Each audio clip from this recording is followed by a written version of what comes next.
Netflix offers a wide variety of content for its subscribers.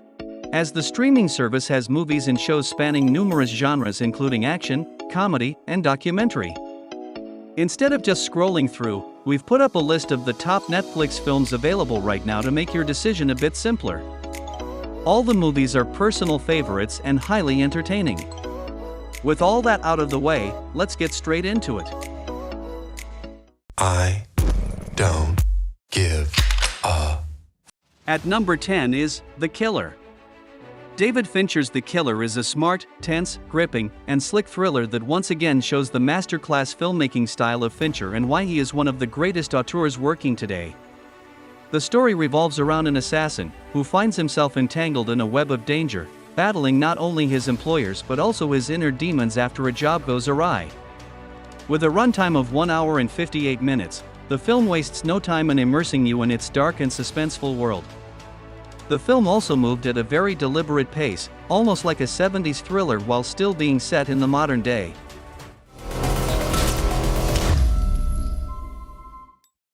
At number 9 is Payne Hustlers. Directed by David Yates and based on Evan Hughes' book of the same name, the film introduces us to a woman facing desperate circumstances. The story unfolds as we meet the central character, Eliza Drake, portrayed by Emily Blunt. She's a woman struggling to make ends meet and provide for her daughter after losing her job. Her journey takes an unexpected turn when she accepts a job at a struggling pharmaceutical startup dealing in opioids. Emily Blunt delivers an outstanding performance that brings depth and authenticity to her character. Not to be overlooked is the remarkable presence of Chris Evans, who adds a special touch to the film. Get your shoes off! Get your shoes off! Leave the World Behind is a 2023 American psychological thriller film written and directed by Sam Esmail, which is based on the 2020 novel by Rumana Lamb.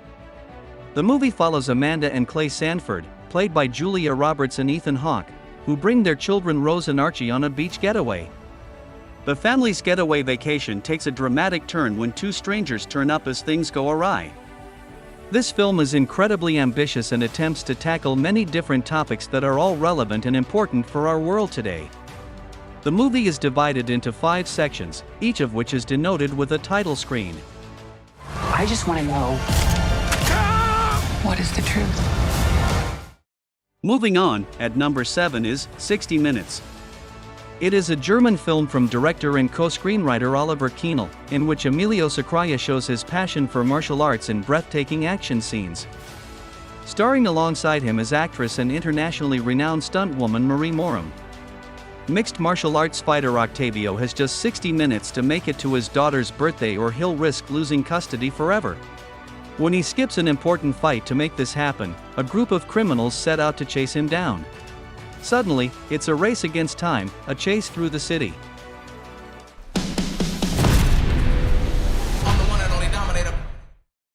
The Equalizer 3 is an action thriller film directed by Antoine Fuqua, and is the final installment of the Equalizer trilogy, which is loosely based on the television series of the same name. Since giving up his life as a government assassin, Robert McCall has struggled to reconcile the horrific things he's done in the past, and finds a strange solace in serving justice on behalf of the oppressed. Finding himself surprisingly at home in southern Italy, he discovers his new friends are under the control of local crime bosses. Director Antoine Fuqua deserves immense credit for his masterful direction, particularly in the action sequences that are nothing short of breathtaking. Do I look like a killer?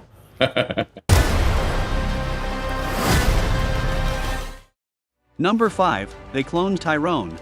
A pulpy, provocative, and clever sci-fi with an exceptional cast. Following a chain of peculiar occurrences, 3 neighboring individuals are unexpectedly brought together, eventually forging a bond of friendship. Together, they embark on an enthralling journey to uncover a nefarious conspiracy. The movie takes place in the modern day, even though many of the costumes and production design feel like the 90s or earlier. Characters reference bitcoins and blockchains, and use smartphones, suggesting this is the modern era. In an interview for the film's production notes, director Jewel Taylor said he intentionally played with the viewer's sense of time. I'll be out your atmosphere. Let's get it, man. Coming in at number 4 is Good Grief. Good Grief is a comedy drama film by writer-director Dan Levy, who also stars in the film as protagonist Mark. After Mark's husband dies suddenly, he and his two best friends head to Paris for some much-needed soul-searching, where each of the three is forced to face elements of themselves and their pasts they try to bury away.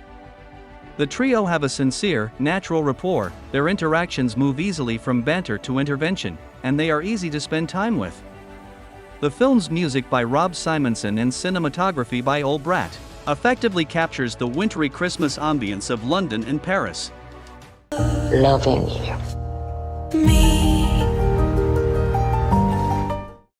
Number 3, Kill Bok Soon. It is a South Korean movie that follows the story of Bok Soon, one of two top-rated assassins in the MK agency, and her final assignment that leads to a complicated web of events. The agency has strict rules, including that assassins should not kill minors, take on unsanctioned assassinations, and should always attempt shows sanctioned by the company. Bok Soon takes on a grade A assassination to stage the suicide of a student who is not a minor. Overall, a thrilling movie that explores the complexities of the world of assassins and their personal relations.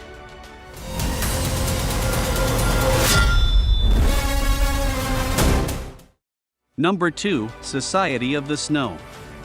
A Spanish survival thriller film directed by J.A. Bayona, which is centered around the Uruguayan 1972 Andes flight disaster. The flight of a rugby team crashes on a glacier in the Andes. The few passengers who survive the crash find themselves in one of the world's toughest environments to survive. The story alone makes you pause and reflect on what it means to be in a situation where you are truly and utterly vulnerable to the nature of the climate, humanity, and your spirituality. This movie was made with all the respect for the families, and every attention to detail shines through within each scene. Hay que intentarlo.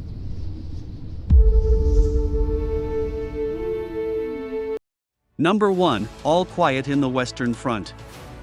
Set during World War I, it follows the life of an idealistic young German soldier named Paul Baumer. After enlisting in the German army with his friends, Baumer finds himself exposed to the realities of war.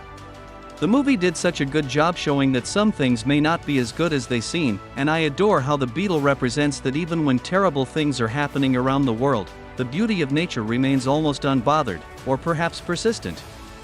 The film adds a parallel storyline not found in the book, which follows the armistice negotiations to end the war.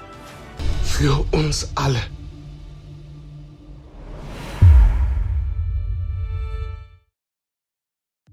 Thanks for watching, that's all for the video. Do make sure to hit the like button and also subscribe to the channel for more top 10 videos.